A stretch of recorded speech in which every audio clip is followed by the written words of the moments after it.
Tonight, remembering the day war came to the Territory, more than 80 years since the bombing of Darwin.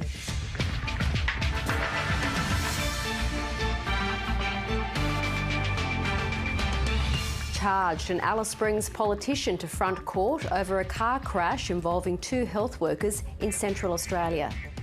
The severe lawyer shortage putting the Northern Territory's legal system in turmoil. And Taylor touchdown, the superstar singer lands in Sydney before the next shows of her Eras tour. Good evening, Eleni Roussos with ABC News. It was the worst wartime attack on Australian soil, the devastating bombing of Darwin in 1942. More than 8 decades since the deadly raids on the north, hundreds gathered today to pay tribute to those who made the ultimate sacrifice. It wasn't the scream of air raid sirens or the pop of gunfire which marked this year's anniversary of the Darwin bombing.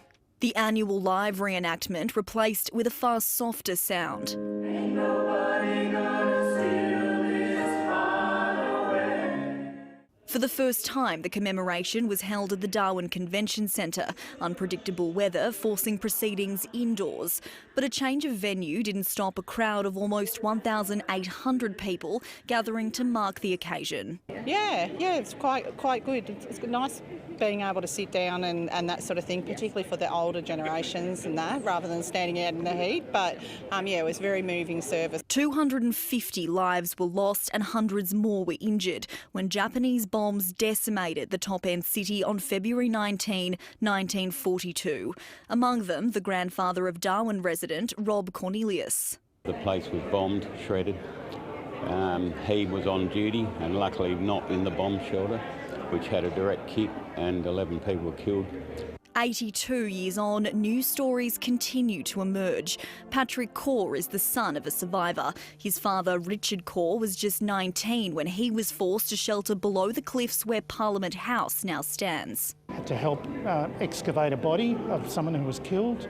As time moves on, Patrick says the role of younger generations has never been more important. It's good to share these stories to understand how did that impact on people, how did that impact on me. Today also a timely reminder of the cost of war amid escalating violence overseas. New storm clouds darken our horizon today as we face the most uncertain geopolitical landscape since the Second World War. While the way we commemorate may change over the years, the message remains the same. We must never forget what happened 82 years ago and those who paid the ultimate price. Olivana Lathouris, ABC News, Darwin. A Northern Territory Shadow Minister will front court after being charged by police today over a crash in Alice Springs last year. Breitling MLA Josh Burgoyne, who was in the car with his pregnant wife, says the charges have come as a shock. Now, the government says the opposition leader needs to front up and answer questions on the matter. Hand in hand for a long walk, Alice Springs politician Josh Burgoyne revealing he's been charged over a car crash 6 months ago. For the first time today, I have now been charged with careless driving, causing serious harm under the Traffic Act. NT Police will allege Mr Burgoyne failed to give way to a car in Alice Springs on August 26. That incident, as I understand it, involved a 2-vehicle collision at the intersection of Stewart Highway and Norrisbell Avenue, where the vehicle travelling outbound failed to give way. 2 people involved in that crash did suffer injuries. And it's important that as the matter is before the courts, I don't speak further on the events of the accident. Mr Burgoyne's wife with him and 38 weeks pregnant on the night of the crash. If convicted, the Shadow Minister faces possible fines up to $7,000 or a maximum of 18 months in prison. WorkSafe NT also investigating the crash as the other car was carrying healthcare workers returning from a remote community. In a statement, WorkSafe said 2 healthcare workers were injured in the incident and were treated in Alice Springs Hospital. and that the occupant and actions of the other vehicle is currently not the focus of NT WorkSafe's inquiry. The charge comes just days after Labor's Attorney-General was scrutinised over his ownership of questionable shares. The government's now returned fire on the opposition leader, Leah Finocchiaro. I would like Leah to come out, show some integrity, show some leadership that she preaches, and front Territorians to answer the tough questions. Josh Burgoyne says he won't comment any further about the incident now that it's before the courts. It's scheduled to be heard here in Alice Springs in March. Miles Holbrook-Walk, ABC News. Severe weather warnings remain in place for communities across the Territory's remote central west as ex-tropical cyclone Lincoln continues to bring heavy rain. The system was sitting over the remote community of Lajamanu today, heading towards the Kimberley in Western Australia. The Bureau of Meteorology has warned catchments like the Victoria River may be prone to flash flooding, and a minor flood warning is also in place for the Daly River. The Bureau is warning there's a high chance the tropical low will reach cyclone strength again when it hits the WA coast later in the week. In Alice Springs, some of the country's most vulnerable residents are being forced to represent themselves in court because of a severe lawyer shortage. It all started late last year when one of Northern Australia's most important legal services stopped taking on new matters in the outback town as it battled internal chaos and a mass exodus of staff. But those on the front lines say this crisis is the result of an Aboriginal legal aid sector that has been neglected for too long, as Charmaine Allison reports for Stateline.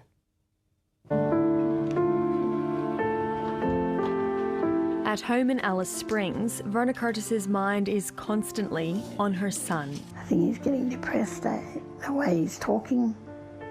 I think he's worrying what's going to happen.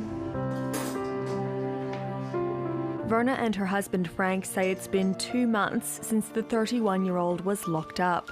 But like many others in Central Australia, he can't get a lawyer and is having to navigate the NT court system alone.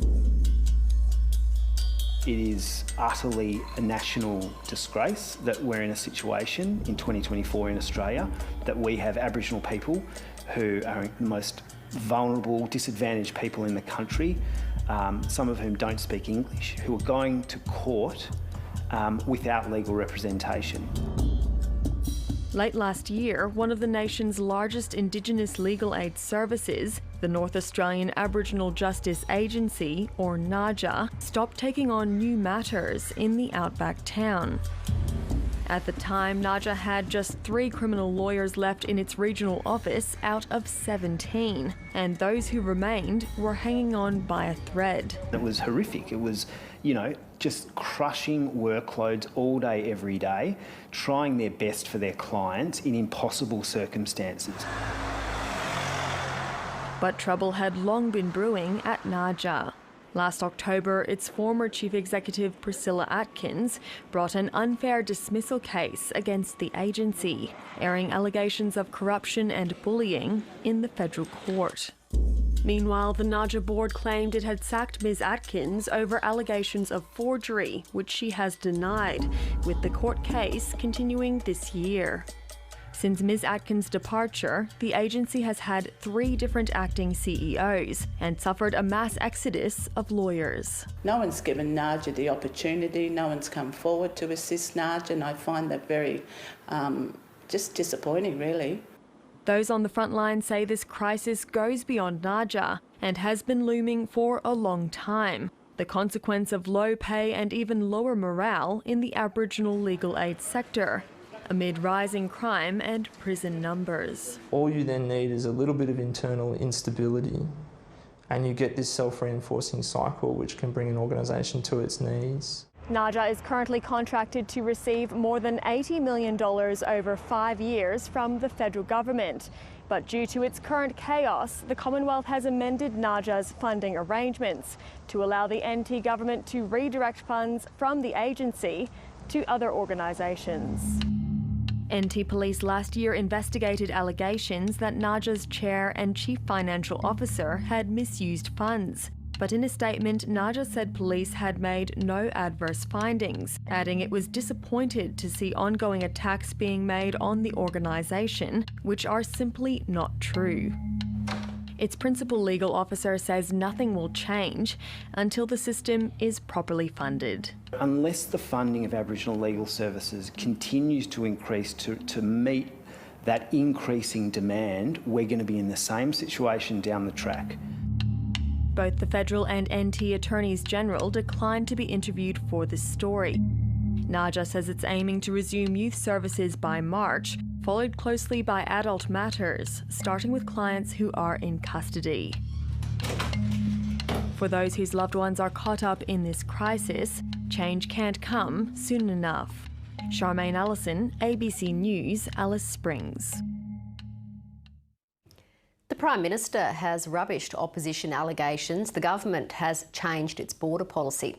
The Coalition has sought to blame the arrival of 39 asylum seekers in remote WA on the Albanese government's scrapping of a visa class. Here's political reporter Nicole Hegarty.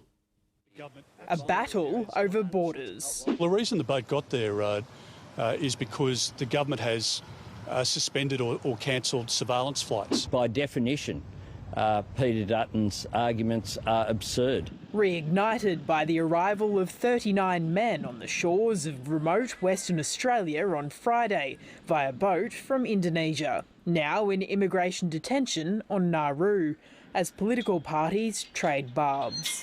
They've ripped a cumulative $600 million out of Operation Sovereign Borders and Border Force. A claim disputed by the government, with the opposition relying on projected rather than real funding, something which is topped up according to need. Peter Dutton will continue to be a cheer squad for things that actually undermine our borders. Except for temporary protection visas, which the Albanese government has scrapped, actual policy differences on boat stopping are largely rhetorical between the government and the Coalition. Both agree on turning around asylum seeker vessels where it's safe to do so and on offshore detention. They also agree on the relative secrecy of Border Force's operations. Nicole Hegarty, ABC News, Canberra. In tonight's Four Corners, leaked emails and insiders have revealed how Coles and Woolworths have been profiting from higher prices at the checkout. That's despite repeated assurances from the supermarket giants that they're doing everything in their power to keep grocery bills down. They're two of Australia's most trusted brands, but the past year has tested shoppers' loyalty to the supermarket giants. This just cost me almost $400. This is an absolute joke. Both Coles and Woolworths insist they're not profiteering from inflation, only passing on the necessary cost increases.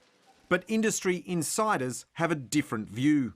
It's absolutely ridiculous, the margins that they make, the tactics that they deploy. This man, who asked not to be identified, works for a multinational company selling products into Coles. He says when he tried to negotiate a price increase of around 5% last year, Coles initially rejected the rise, saying it would impact on the supermarket's bottom line. We ended up giving a lump sum of money to get the price increase through, which was accepted in full. That lump sum was $25,000. So you're saying that they will validate your price increase if you give them either more margin or a lump sum of money? Correct. The Coles CEO says the supermarket doesn't operate like this. So you have an email from one supplier. We have over 8,000 suppliers that we work with. We have a team of people whose job it is to look to validate cost price increases, and we take that job very seriously. He says that's the definition of price gouging.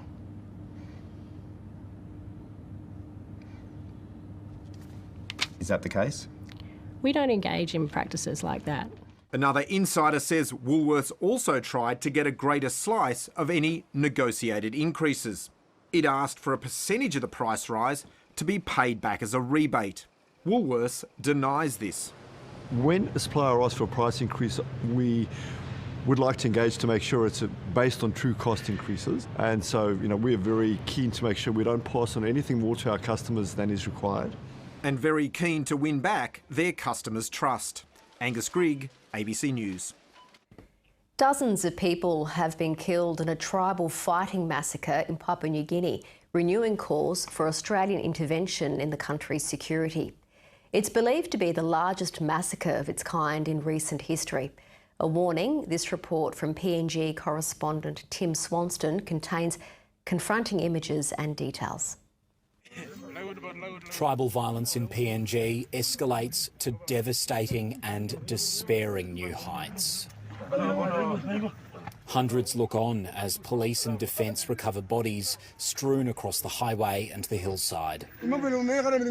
Nearly 50 people, tribesmen and mercenaries, were killed, believed to be ambushed on their way to carry out an attack. The enemy said they got in wind of their movement and were waiting for them. When they came, they got them into a trap. This attack, believed to be the largest massacre in the Highlands in recent history, has sent shockwaves through the country.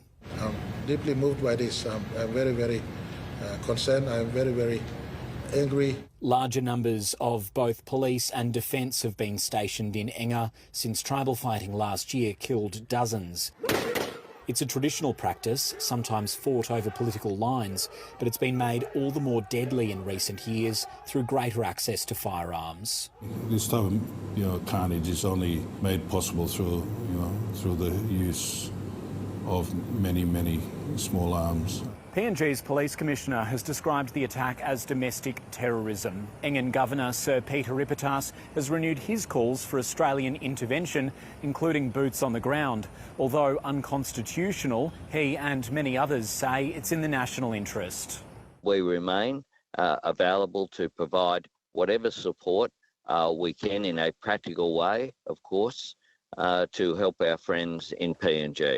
The Police Commissioner and officers are flying up to the conflict zone shortly as community leaders call for calm. Tim Swanston, ABC News, Port Moresby.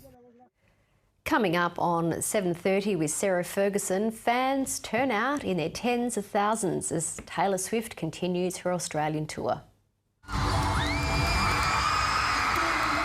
This is a true global phenomenon moment. Taylor Swift has made her amazing fan base become this community of people. For some reason, we want to hear these songs again and again. And I'll speak to Stella Assange ahead of her husband Julian's last attempt to prevent his extradition from the UK to the US. Israel has set a deadline for its fresh ground offensive into Rafah in Gaza's south, with fears for the estimated 1.4 million Palestinians who are sheltering there. From Jerusalem, here's the ABC's Global Affairs editor, John Lyons. The crisis in Gaza looks set to escalate. A key member of Israel's war cabinet, Benny Gantz, has set a deadline now of Ramadan, March the 10th, by which all remaining hostages in Gaza must be released.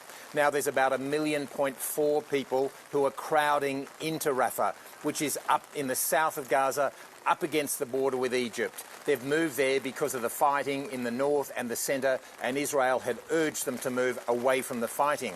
But now, if Israel is considering going into Rafah, then the great problem is what happens, where do those 1.4 million people go? President Biden has said there should be no incursion by Israel unless there is a credible evacuation plan. And the Norwegian Refugee Council is warning of a potential bloodbath. But Israel is making clear that it is intending to go into Rafah. It's surrounded Rafah already. It is making further preparations, and it is saying that there should be now moves for those people to evacuate. Supporters of Russian opposition leader Alexei Navalny are continuing to risk arrest by laying tributes following his sudden death last week. People dressed in black could be seen removing flowers from a makeshift memorial in St. Petersburg, but they were quickly replaced by new ones. Mr. Navalny died in prison last week, where he was serving a 19-year sentence. His followers believe he was murdered on the order of President Vladimir Putin. Mr. Navalny's wife is expected to meet with EU ministers in Brussels in coming days, who say they want to honour her husband's memory. Severe sandstorms and heavy rainfall have swept across parts of northern China, leaving thousands of people stranded. A thick layer of yellow cloud is blanketing buildings and highways in several cities, with many people forced to abandon their vehicles. In some areas, the sand and dust has reduced visibility to just 100 metres. Chinese authorities have warned the conditions could last for several days. Hollywood stars have descended on London for the British Academy Film Awards, dominated by Oppenheimer. The historical biopic about the man behind the atomic bomb won 7 of the 13 awards it was nominated for.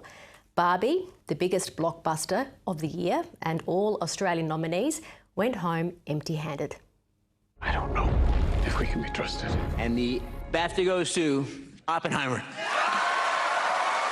A 3-hour epic about the creation of the atom bomb was the night's big winner. Christopher Nolan. Cillian Murphy.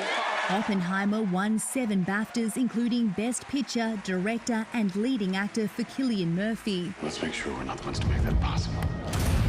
The film, which earned more than $1 billion at the box office, dominated the Golden Globes and Critics' Choice Awards and has now cemented its status as the front-runner for Oscars glory. Hi, Ken. Hi, Barbie. Last year's top-grossing film, Barbie, and Australian actress Margot Robbie were again snubbed. It was nominated for 5 BAFTAs, but got none.